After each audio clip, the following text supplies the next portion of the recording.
So next blue star அப்படின்னு படத்துல வந்து பேர் எடுத்தாலே எல்லாரும் சொல்ற ஒரு கதாபாத்திரம் சாம். சாமோட வெற்றி வந்து வேற லெவல் வெற்றி, எல்லாருமே கொண்டாடுற ஒரு வெற்றி அப்படின்னே சொல்லலாம். Prithvi, please share a few words, எப்படி ஃபீல் பண்றீங்க அப்படின்னு சொல்லுங்க. ரொம்ப சந்தோஷமா இருக்கு.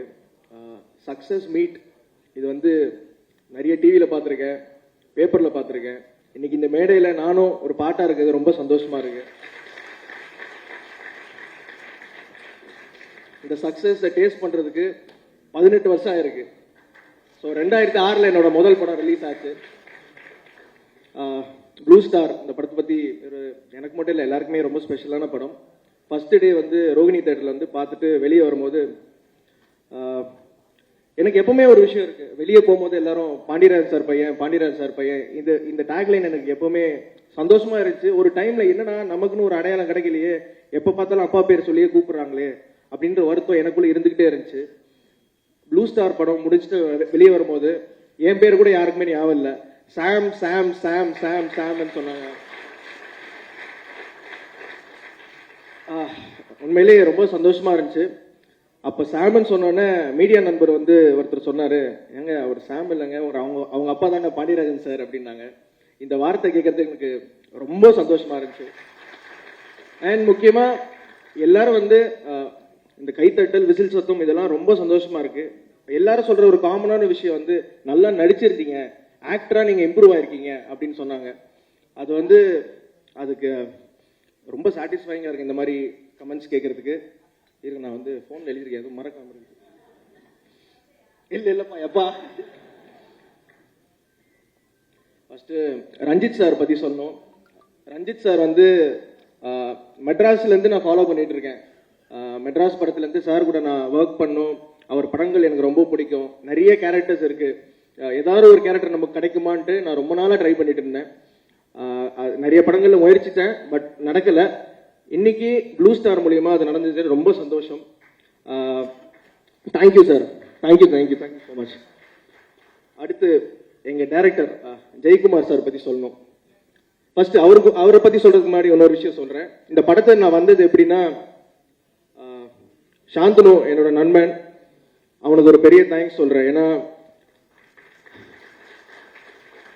ப்ளூ ஸ்டார்ன்ற படம் நடக்குது, இந்த மாதிரி கிரிக்கெட் சம்பந்தப்பட்டவங்க நடக்குது, நீலம் ப்ரொடக்ஷன்ல ஒரு படம் சொன்னது அவர் தான்.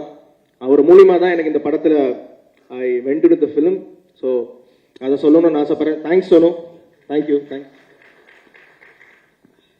அடுத்து எல்லாரும் இப்போ வந்து கவிஞர் சாம்ன்றாங்க. இது வந்து சந்தோஷமா இருந்தாலும் இது நான் எதிர்பார்க்கல, ரொம்ப சந்தோஷமா இருந்துச்சு. அதுக்கான காரணம் வந்து நான் சொல்ற கவிதைக்கு அவ்வளவு ரெஸ்பான்ஸ் இருந்துச்சு தியேட்டர்ல. குறிப்பா எத்தனை பேருக்கு தெரியும் நீ நவம்பரில் பூத்த டிசம்பர் பூ, இதெல்லாம் வந்து தியேட்டரே வந்து அப்படி கை தட்டி ரசிச்சாங்க. இதுக்கு காரணம் வந்து ஜெயக்குமார் சாரும் தமிழ் பிரபா சாரும் தான். ஏன்னா சார் நான் என்னைக்கு சார் கவிதை சொல்லியிருக்கேன், இவங்க எழுதின அந்த கண்டென்ட் நான் சொன்னதால அப்படி ரிசீவ் ஆச்சு. சார் கூட ஒரு வாட்டி சொல்லியிருந்தாரு, ட்விட்டர்ல ரீட்வீட் பண்ணியிருந்தாரு நான் போட்டதை. நடிகர்கள் வந்து ரைட்டர்ஸ் பத்தி சொல்றது ரொம்ப அபூர்வம். சார் நீங்க இல்லைன்னா நாங்க இல்லை சார், நீங்க உங்களோட எழுத்து அவ்வளவு ஸ்ட்ராங்கா இருந்ததுனால தான் நாங்கள் பெர்ஃபார்ம் பண்ண முடிஞ்சு. தேங்க்யூ ஸோ மச் தமிழ் பிரபாண்ணா. அடுத்து படத்தோட மியூசிக் டைரக்டர், அவர் இங்க இல்ல, கோவிந்த் வசந்தா சார். இன்னைக்கு வந்து இந்த சக்சஸ் எல்லாரும் என்ஜாய் பண்றோம், ரசிக்கிறோம். பட் இந்த படத்தை பத்தி எந்த ஒரு விஷுவல்ஸும் பார்க்காம மியூசிக் வச்சு இந்த படத்துக்கு ஒரு பெரிய ஒரு பிளாட்ஃபார்ம் அமைச்சு கொடுத்த கோவிந்த் வசந்தாவுக்கு ஒரு பெரிய நன்றி. ஏன்னா ரயிலின் ஒலிகள் இந்த பாடல் தான் எங்களுக்கு ஒரு ஒரு ஒரு ஹூக்கா இருந்துச்சு படத்துக்குள்ள எல்லாரும் கூட்டு வர்றதுக்கு. அந்த வகையில் அவருக்கு பெரிய நன்றி. அடுத்து எங்க டைரக்டர் ஜெயக்குமார் சார் பத்தி சொல்லணும்.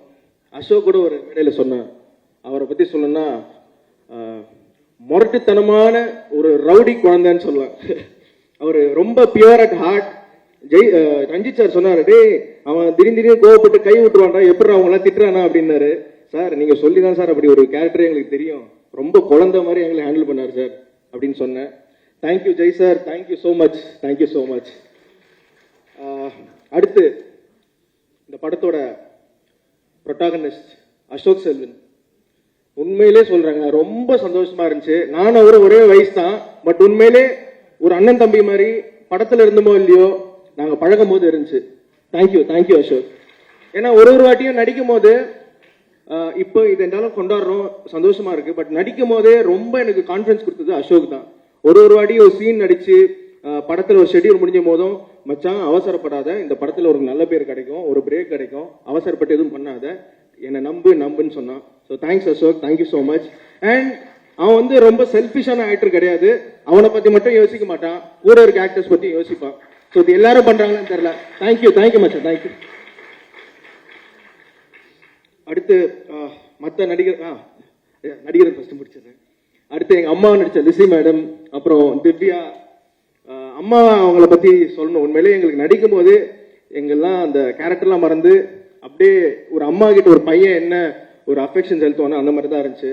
அம்மாவை நடிச்ச லிசி மேடம், அப்புறம் குமரவேல் சார், அப்புறம் எங்க டீம் நிறைய பேர் இருக்காங்க.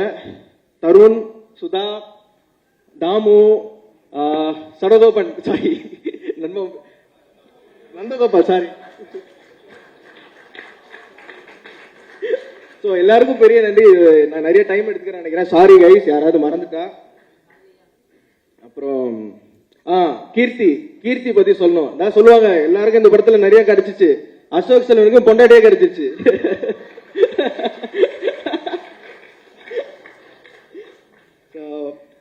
Thank you so much. அண்ட் இந்த படத்துல த்ரூவ்னு ஒருத்தர் வந்து ஒர்க் பண்ணாரு.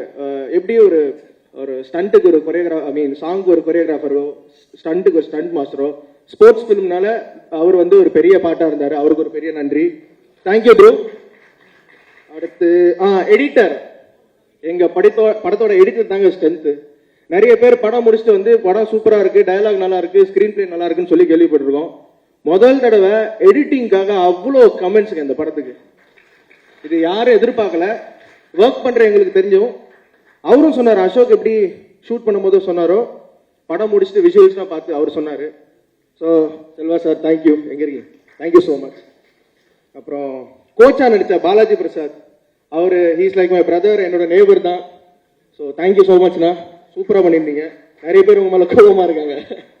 தேங்க்யூ. எல்லாரும் சொல்லி முடிச்சிட்டேன்னா ஓகே. ஸோ மக்களே தேங்க்யூ ஸோ மச் இவ்வளோ பெரிய ஒரு ரிசப்ஷன் கொடுத்ததுக்கு. அண்ட் முக்கியமாக நீலம் ப்ரொடக்ஷன்ஸ்க்கு ஒரு பெரிய நன்றி, லெமன் லீஃப் ப்ரொடக்ஷன்ஸ், கணேஷ் மூர்த்தி சார், சௌந்தர்யா மேம், அவங்களுக்கு ஒரு பெரிய நன்றி. ஏன்னா என்னதான் நாங்கள் நடித்து பெர்ஃபார்ம் பண்ணாலும் அது கரெக்டாக மக்களுக்கு போய் சேரணும். அந்த வகையில் சக்தி ஃபிலிம் ஃபேக்ட்ரி அவங்க ஒரு பெரிய பார்ட் இந்த படத்தில். ஏன்னா கீர்த்தி சொன்ன மாதிரி அவங்க பண்ண படங்கள் சக்தி ஃபிலிம் ஃபேக்டரின்னு ஒரு அவங்க லேபிள் போட்டாலே ஜனங்களுக்கு ஒரு நம்பிக்கை வருது, நல்ல படமாக தான் இருக்கும்ட்டு. இந்த படம் நல்ல படம் மட்டும் இல்லாமல் ஒரு வெற்றி படமாகவும் அமைஞ்சிருக்கு. Thank you so much.